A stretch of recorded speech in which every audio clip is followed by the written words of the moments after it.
Shalom, salam sejahtera bagi kita semua. Saat ini kita akan menerima materi yang ketiga dalam mata kuliah teori belajar dan penerapannya dalam PAK. Materi yang ketiga yang akan kita bahas saat ini adalah faktor fisiologis. Faktor fisiologis yang akan kita bahas adalah yang pertama tentang penginderaan, yang kedua persepsi dan memori, dan aplikasinya dalam pembelajaran pendidikan agama Kristen. Yang pertama yang akan kita lihat adalah masalah penginderaan atau alat indera. Kita sudah tahu bahwa ada 5 panca indera manusia, yaitu penglihatan, pendengaran, penciuman, perasa, dan peraba. Yang kita akan lihat yang pertama, indera penglihatan, yaitu mata. Tipe proses belajar seseorang yang cenderung melakukan reaksi mata itu adalah tipe visual, ya, namanya tipe visual. Panca indera penglihatan itu dianggap menjadi salah satu yang terpenting. Bukan berarti yang lain tidak penting, tapi ini sangat penting, terpenting karena keberadaannya itu membuat akhirnya kita bisa melihat indahnya alam semesta.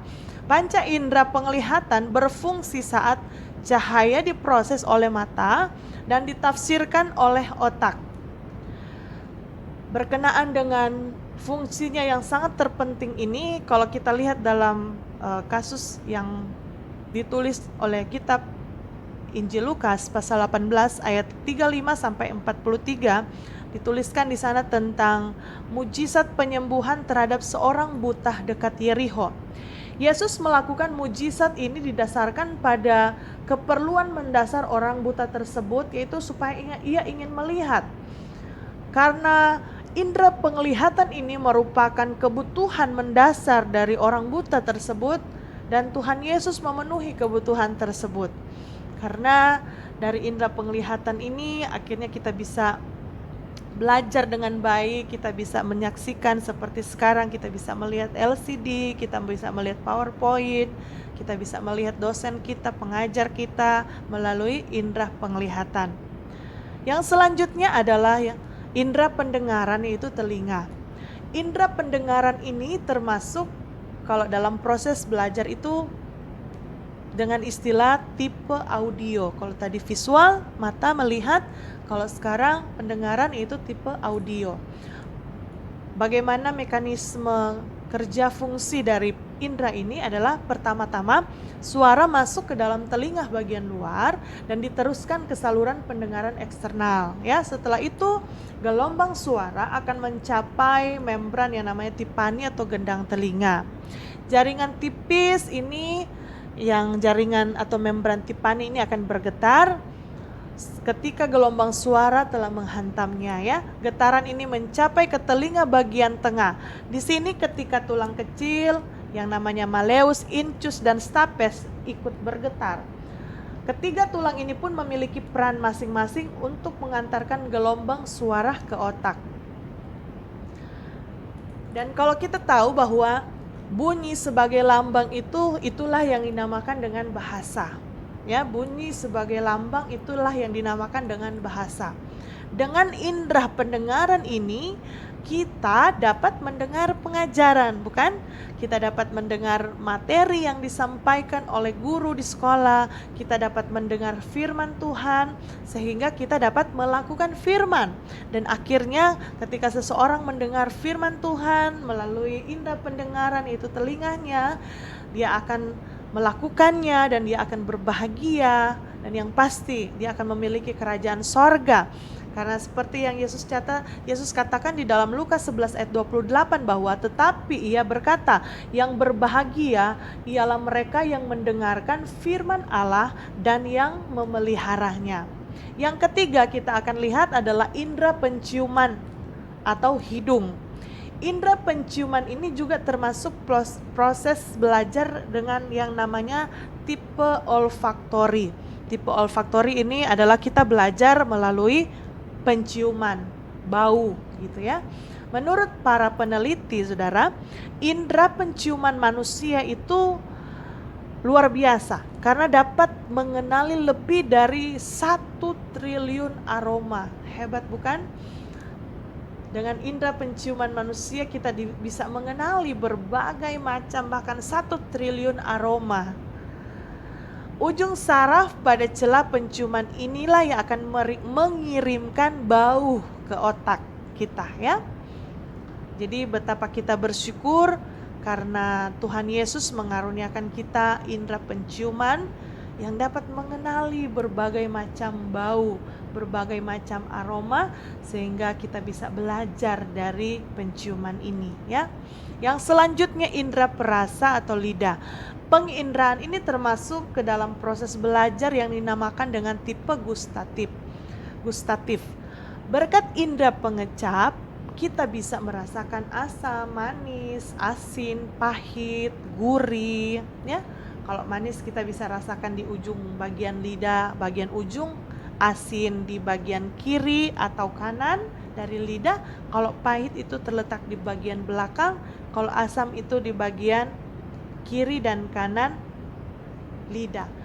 Jadi kalau yang asin di bagian kiri kanan bagian ujung, ya, di depan. Kalau asam di bagian kiri dan kanan di samping, ya. Yang selanjutnya kita akan lihat indera peraba atau kulit.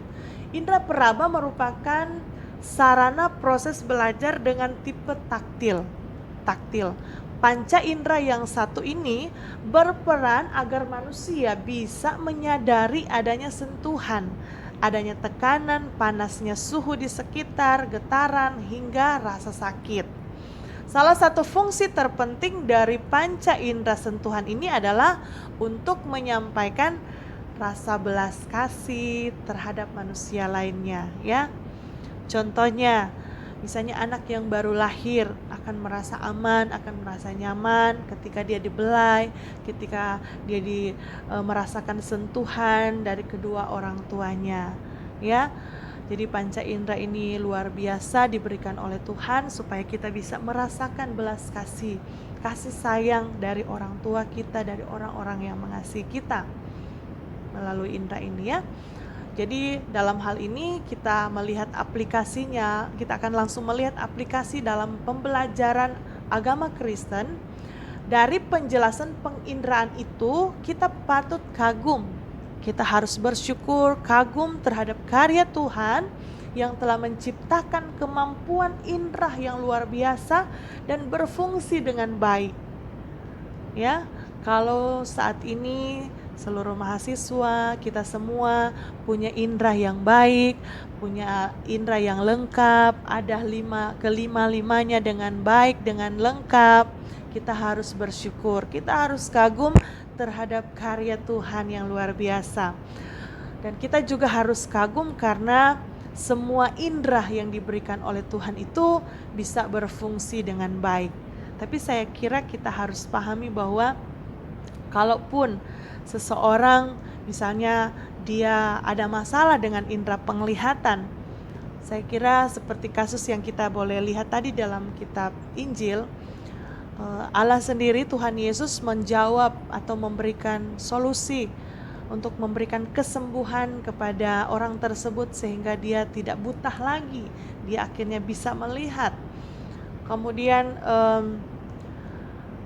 Tuhan juga membuat akhirnya indera kita, kelima indera kita itu bisa berfungsi dengan baik. Karena kalau kelima indera kita tidak berfungsi atau ada salah satu dari indera kita tidak berfungsi dengan baik, saya kira akan terjadi masalah atau gangguan dalam proses pembelajaran, ya, karena ini berkaitan dengan belajar.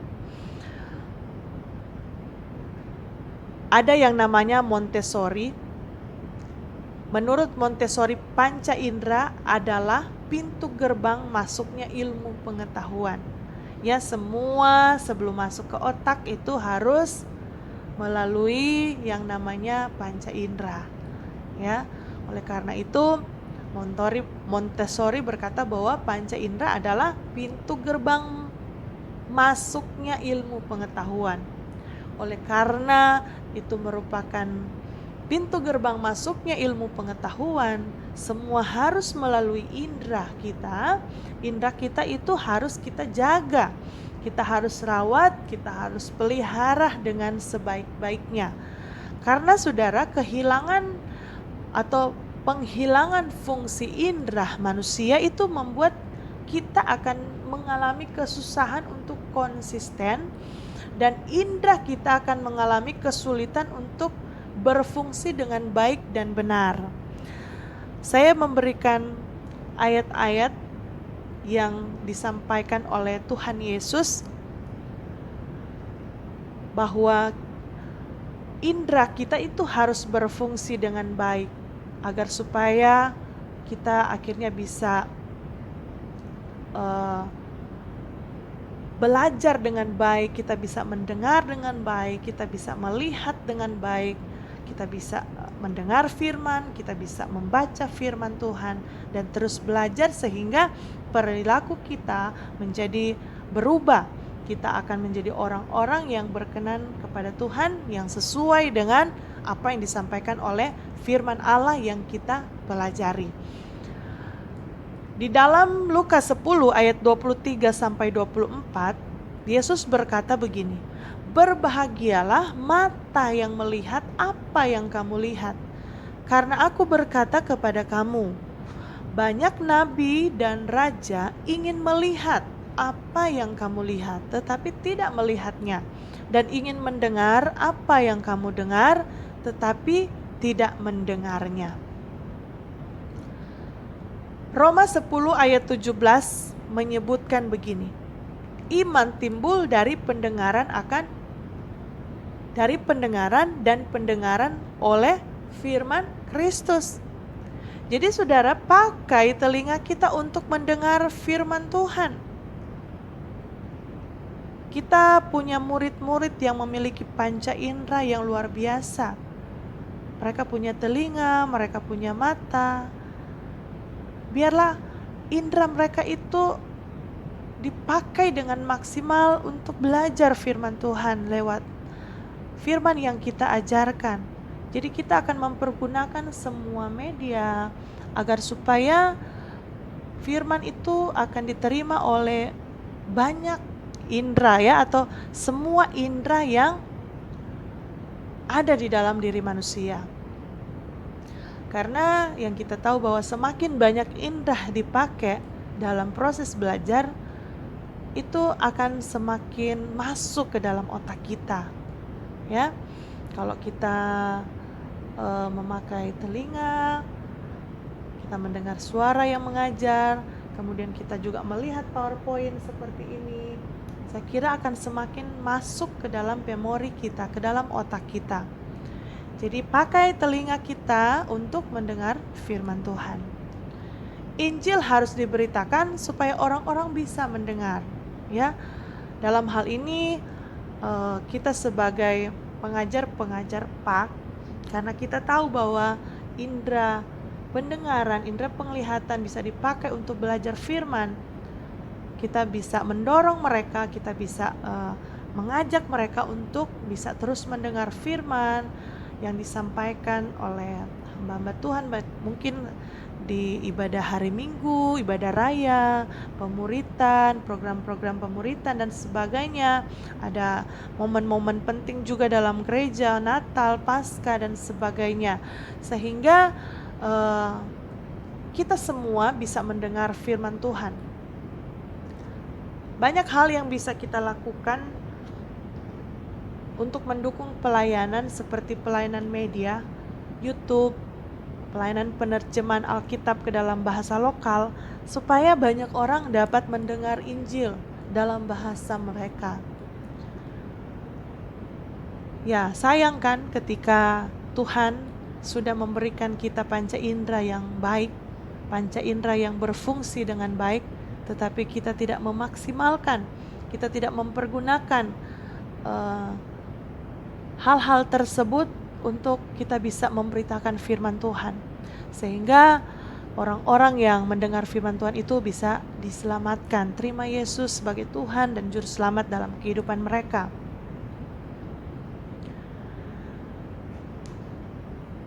Yang selanjutnya yang akan kita lihat adalah masalah persepsi.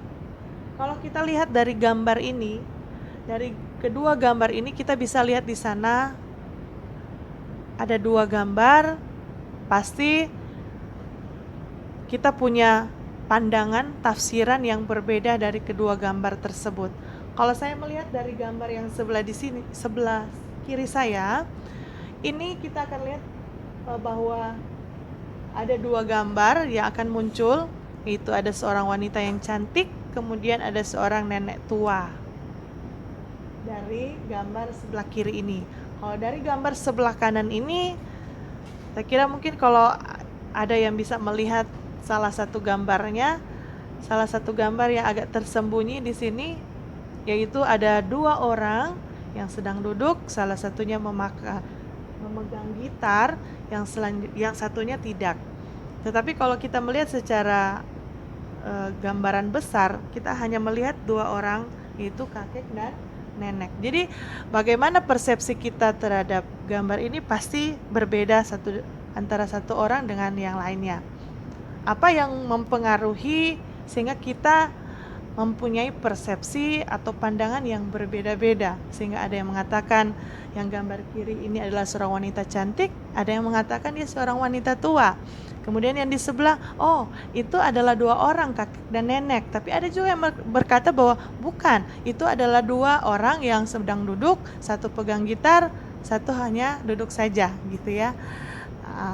Sedang duduk di depan rumah. Nah, apa yang mempengaruhi sehingga kita punya perbedaan persepsi? Itu yang akan kita pelajari. Persepsi adalah dari bahasa Latin adalah perceptio,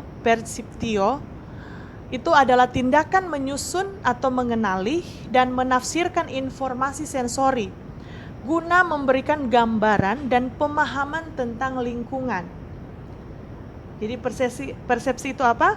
Tindakan menyusun atau mengenali, menafsirkan informasi untuk memberikan gambaran, pemahaman tentang yang kita lihat. Kita harus tahu bahwa persepsi atau pengamatan itu merupakan salah satu bentuk perilaku kognitif. Jadi suatu proses mengenal lingkungan dengan menggunakan kelima indera. Jadi tetap indera yang tadi, kelima indera itu harus dipakai dalam kita akan mengamati sesuatu atau memberikan persepsi atau pandangan atau tafsiran kita. Persepsi itu berlangsung dalam 3 tahapan. Yang pertama adalah penerimaan rangsangan oleh indera. Jadi sebelum kita menafsir, seperti gambar yang tadi, kita harus melihat dulu lewat indera kita, itu indera penglihatan. Kita bisa melihat ada gambar di sana. Kemudian tahap yang kedua adalah pengiriman informasi ke pusat kesadaran. Jadi informasi atau apa yang tadi kita lihat, gambar tadi itu akan dikirim ke otak kita informasi itu. Yang selanjutnya, tahap yang ketiga adalah pemberian tafsiran atau arti terhadap rangsangan yang kita terima. Jadi kita terima dulu rangsangan, kemudian kita dikirim ke otak kita, kemudian ditafsir. Ya, ditafsir, diberikan arti apa yang telah kita lihat atau kita dengar atau kita rasa dan sebagainya. Nah, saudara, persepsi itu ditentukan oleh banyak sekali faktor ya. Sehingga saya tadi katakan kenapa ada yang melihat itu sebagai wanita cantik, ada yang melihat itu sebagai wanita tua. Pasti kita semua punya cara pandang yang berbeda. Nah, kenapa itu sampai berbeda? Persepsi itu ditentukan oleh banyak sekali faktor. Secara garis besar, faktor yang menentukan persepsi itu ada 2, yaitu faktor fungsional dan faktor struktural. Faktor fungsional itu adalah berkaitan dengan kebutuhan, pengalaman-pengalaman masa lalu, dan hal-hal lain yang kita sebut sebagai faktor personal. Dan faktor fungsional yang sangat besar peranan dalam persepsi menurut seorang ahli yaitu budaya. Makanya jangan heran kalau setiap ketika budaya kita berbeda, cara pandang kita terhadap sesuatu hal pasti berbeda. atau kacamata kita ya. Kita seringkali mengenal istilah kacamata, pandangan, cara pandang, persepsi kita, tanggapan kita. Misalnya saya kasih contoh, kalau bagi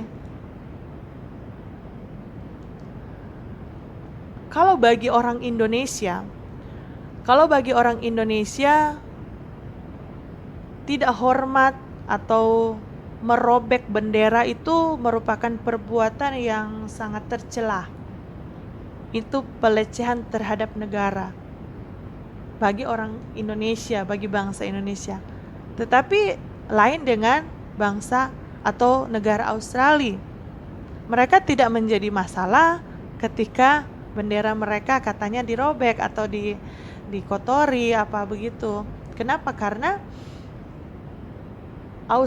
negara Australia tidak pernah merasakan yang namanya perjuangan dalam merebut kemerdekaan.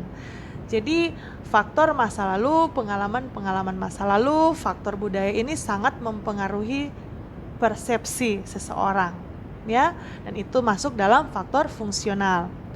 Kalau faktor struktural itu adalah berasal dari sifat stimulisi atau stimulus fisik dan efek-efek saraf yang ditimbulkan pada sistem syaraf individu.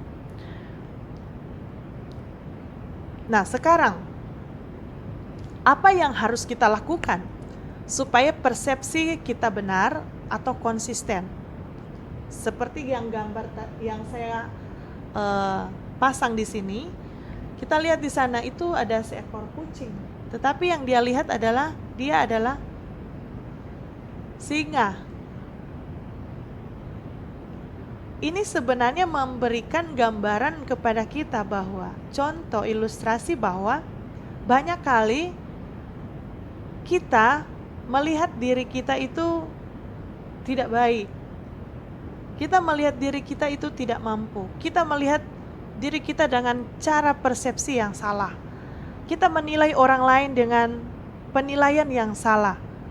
Seringkali kita melihat orang lain, peristiwa dari sudut pandang yang salah, dari penafsiran yang salah. Kenapa? Karena faktor-faktor yang mempengaruhi kehidupan seseorang itulah yang membuat akhirnya persepsinya, pandangannya, tafsiran itu menjadi salah. Yang tadi sudah dikatakan bahwa ada faktor fungsional, ada faktor yang namanya faktor fungsional dan faktor struktural. Jadi kalau faktor fungsional tadi itu lebih dipengaruhi oleh masa lalu. Oleh karena itu, kita harus melakukan sesuatu agar supaya persepsi kita benar dan konsisten. Yaitu yang pertama yang harus kita lakukan adalah kita perlu mendapatkan berbagai sudut pandang tentang peristiwa tertentu. Yang kedua, kita perlu menyadari bahwa persepsi pada dasarnya bersifat progresif. Bahwa sejarah dunia merupakan penyataan Allah secara progresif. Sama halnya dengan penafsiran kita tentang suatu peristiwa bisa menjadi lebih akurat pada saat kita mendapatkan lebih banyak pengalaman.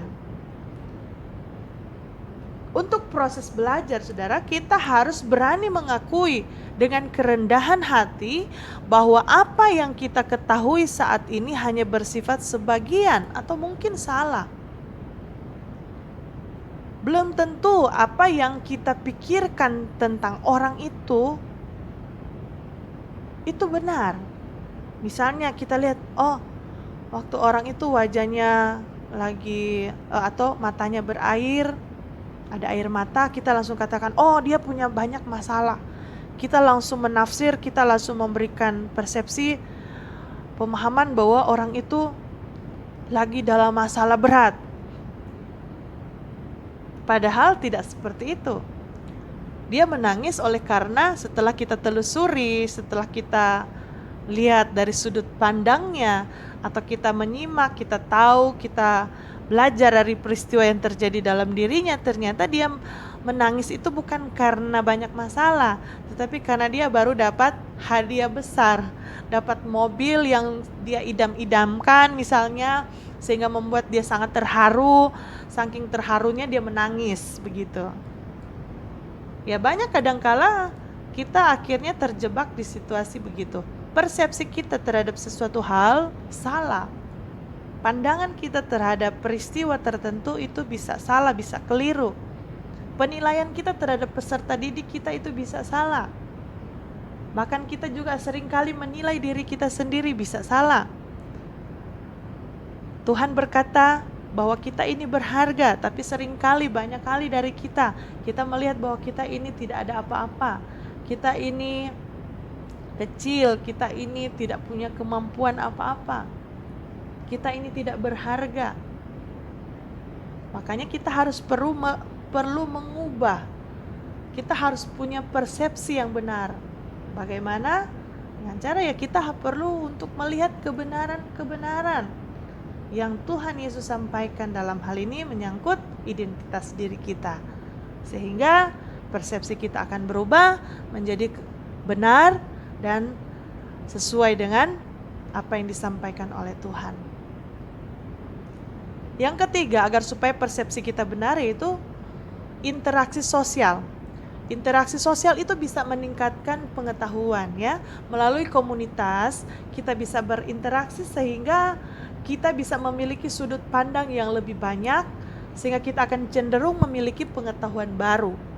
Dari sini jelas bahwa komunitas orang percaya penting dalam mengembangkan persepsi Kristen tentang dunia, Allah, dan kehidupan Kristen. Jadi orang-orang percaya kita perlu ada di dalam suatu komunitas keluarga Allah, agar supaya kita bisa saling belajar di sana, belajar kebenaran firman Tuhan, belajar pribadi orang lain, belajar untuk saling mengasihi, belajar untuk saling mendorong, mendukung satu dengan yang lain. Karena dengan kita berada dalam satu komunitas, apalagi komunitas keluarga Allah, pemahaman kita akan semakin baik ketika kita melihat mereka dari sudut pandang Tuhan. Kita akan belajar firman Tuhan dalam komunitas itu, sehingga kita akan semakin bisa mengubah persepsi kita yang salah tentang Tuhan, tentang orang lain. Jadi jangan lupa kita perlu berada di dalam sebuah komunitas, khususnya komunitas orang-orang percaya, anak-anak Tuhan, supaya kita bisa mengetahui akan keberadaan kita di hadapan Tuhan di saat kita berkumpul satu dengan yang lain untuk belajar firman Tuhan. Nah, dalam aplikasinya ke dalam pembelajaran PAK, penginderaan sebagai pengaruh terpenting dalam memberikan persepsi terhadap sesuatu hal yang kita amati. Maka kita pun tidak bisa menutup kemungkinan adanya nilai negatif dalam persepsi apabila persepsi tersebut terbentuk dan berkembang ke arah konsep yang salah. Oleh karena itu, setiap hamba Tuhan, setiap kita yang mengajar firman Tuhan harus berupaya membuat persepsi sejelas mungkin. Karena kekaburan makna itu bisa mengundang penafsiran tambahan pada stimulus asli, gitu ya.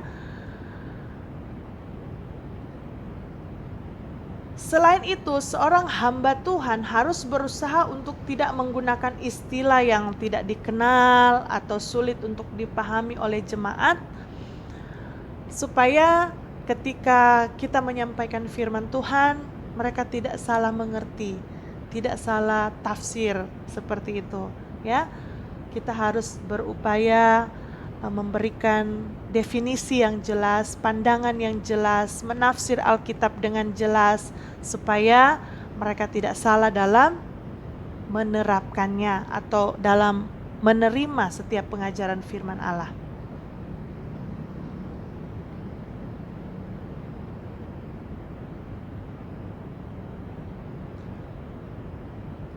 Saudara, ketika Tuhan Yesus mengkritik para ahli Taurat dengan mengatakan bahwa jika memang kamu mengerti maksud firman ini, yang ku kehendaki ialah belas kasihan dan bukan persembahan, tentu kamu tidak menghukum orang yang tidak bersalah, karena anak manusia adalah Tuhan atas hari Sabat.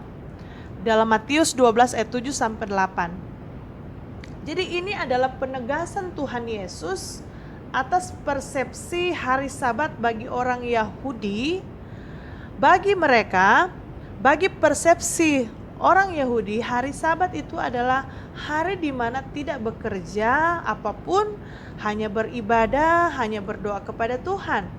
Jadi dalam hal ini Tuhan Yesus mau mengubah penafsiran mereka, persepsi mereka tentang hari Sabat. Dalam hal ini Yesus mengajarkan kepada mereka bahwa hari Sabat itu dikhususkan untuk Tuhan. Dan sifat menolong atau bahkan menyembuhkan manusia itu merupakan tindakan atau implementasi langsung terhadap ibadah pada hari Sabat tersebut. Ya, kadangkala kita salah menafsir firman Tuhan.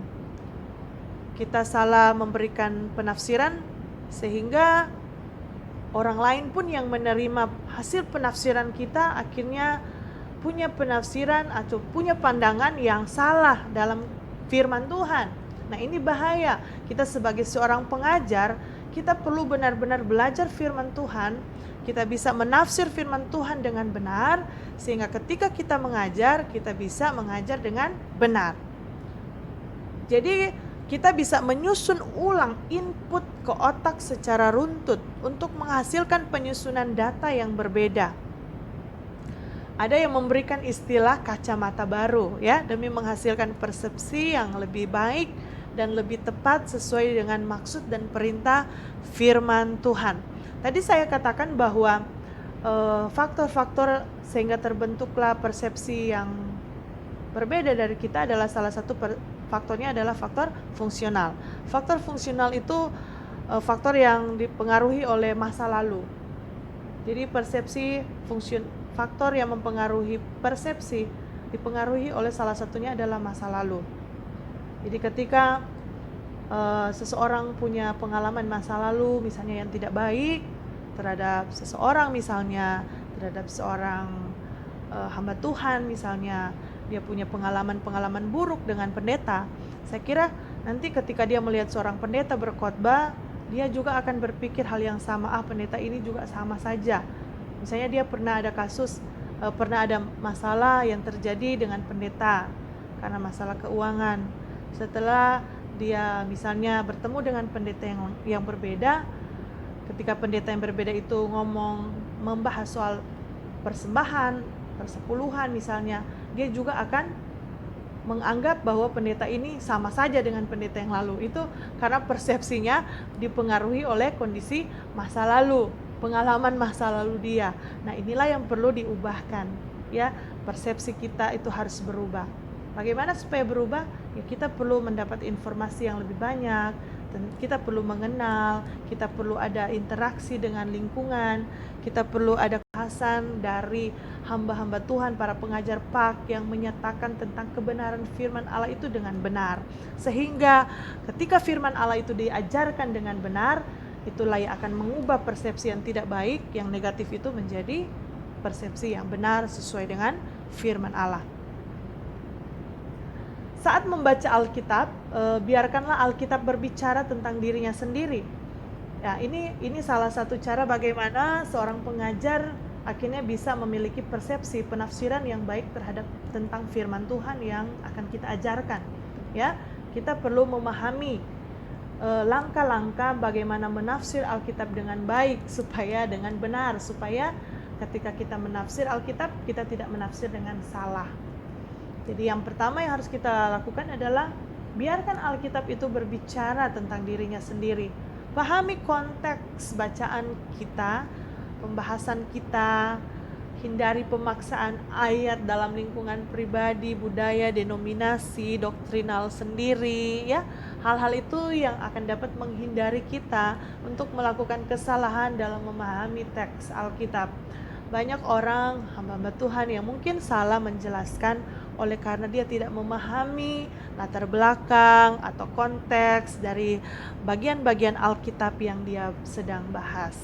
Oleh karena itu, kita perlu memahami prinsip-prinsip penafsiran Alkitab supaya kita juga bisa menafsir Alkitab dengan benar, dan hasil penafsiran itu kita sampaikan kepada peserta didik kita, baik dalam konteks sekolah, pak di sekolah maupun pak yang ada di gereja atau PWG. Oleh karena itu, seorang pengajar pak wajib, saya sampaikan di sini adalah pertama, mempelajari prinsip penting dalam menafsir Alkitab, itu yang saya sampaikan tadi ya, sehingga kita tidak keliru dalam menafsir Alkitab untuk diajarkan kepada peserta didik kita atau kepada jemaat. Yang kedua, kita tidak boleh lupa bahwa kita harus senantiasa mengandalkan pribadi Roh Kudus untuk memimpin kita, untuk menolong kita dalam kita belajar firman Tuhan. Sehingga ketika ada Roh Kudus menolong, membantu kita menafsir firman Tuhan, kita akan menafsir dari perspektif Tuhan, kita akan menafsir dengan baik, dengan benar, dan kita pun dalam menyampaikan khotbah, dalam menyampaikan firman Tuhan, pengajaran firman kepada jemaat itu tidak akan salah. Kita jangan lupa peranan Roh Kudus ini dalam kehidupan kita, seperti yang disampaikan dalam Yohanes 14 ayat 26. Tetapi penghibur itu Roh Kudus yang akan diutus oleh Bapa dalam namaku, dialah yang akan mengajarkan segala sesuatu kepadamu dan mengingatkan kamu akan semua yang telah kukatakan kepadamu. Jadi apabila seorang pengajar firman Tuhan memberikan persepsi, penafsiran yang salah terhadap firman Tuhan, maka ia telah menuntun jemaat Tuhan masuk ke dalam penghukuman Tuhan. Ini bahayanya. Ketika seorang pengajar Alkitab, seorang pengajar pak salah menafsir firman Tuhan, berarti dia sedang menuntun jemaat, menuntun peserta didik kepada penghukuman Tuhan. Oleh karena itu tepat sekali apa yang disampaikan Paulus dalam 1 Timotius 4 ayat 16, awasilah dirimu sendiri dan awasilah ajaranmu. Kita perlu hati-hati sekali dalam menafsir firman Tuhan. Persepsi kita sendiri bisa salah. Mungkin karena dipengaruhi oleh masa lalu kita yang tidak baik. Tetapi ketika kita mengikuti kaidah-kaidah penafsiran Alkitab dengan benar, kita minta Roh Kudus memulihkan hati kita, memulihkan cara pandang kita, memulihkan masa lalu kita, persepsi kita yang tidak baik menjadi baik. Saya percaya kita akan bisa menafsir firman Allah dengan benar, dan kita bisa mengajar kepada orang lain, kepada jemaat, kepada murid kita sesuai dengan kebenaran firman Tuhan yang sesungguhnya. Yang selanjutnya kita akan lihat tentang masalah memori. Memori merupakan proses menerima, menyimpan, dan mengeluarkan kembali informasi-informasi yang telah diterima melalui pengamatan, persepsi, kemudian disimpan dalam otak. Ya, menurut penelitian ilmuwan, memori itu ada dua, yaitu memori jangka pendek dan memori jangka panjang. Memori jangka pendek itu apa? Memori jangka pendek itu adalah memori yang menyimpan informasi dengan jumlah yang terbatas untuk periode waktu yang singkat. Ya, batas penyimpanan itu sangat cepat sekali. Setelah 3 detik 80% informasi masih kita ingat, 6 detik masih ada 40%, ketika sudah 9 detik yang lewat hanya tersisa 20-25%. Dalam memori jangka pendek, informasi yang tersimpan tergantung pada seberapa penting materi tersebut. Ya, kalau materi itu sangat penting, bagi kita itu materi yang sangat menarik, saya kira mungkin agak lama simpan di dalam memori kita, begitu kira-kira. Setidaknya kita dalam memori jangka pendek kita bisa masih menyimpan 7 potong informasi penting. Nah, saat sudah mau ke 8, ke 9, saya kira informasi yang baru itu akan masuk ke dalam memori jangka pendek kita, dan apa yang sudah ada itu tidak akan kita ingat lagi kadangkala ya seperti itu, karena pada saat informasi baru masuk melalui memori jangka pendek, hal-hal yang sudah tersimpan sebelumnya itu didorong keluar. Kira-kira begitu cara kerja dari memori jangka pendek. Kalau memori jangka panjang itu terbagi atas dua, ya. Yang pertama, penyimpanan jangka panjang yang relatif permanen. Yang kedua adalah memori aktif. Apa itu memori aktif? Memori aktif adalah memori yang mana informasinya mudah diingat kembali. Biasanya itu bisa bertahan kurang lebih 48 jam.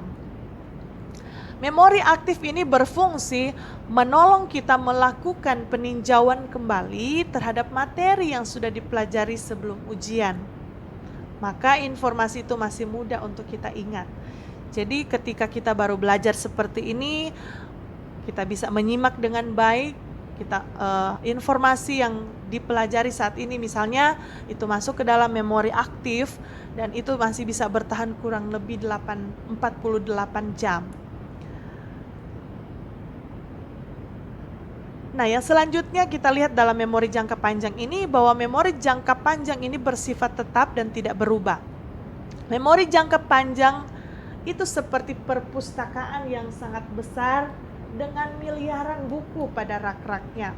Hal ini menunjukkan kepada kita bahwa kapasitas penyimpanan dalam memori jangka panjang itu pada dasarnya tidak terbatas. Itu kita bisa mengingat banyak hal dalam hidup ini ketika sudah masuk ke dalam memori jangka panjang. Banyak informasi, banyak pengalaman-pengalaman yang akan masuk dalam memori jangka panjang kita.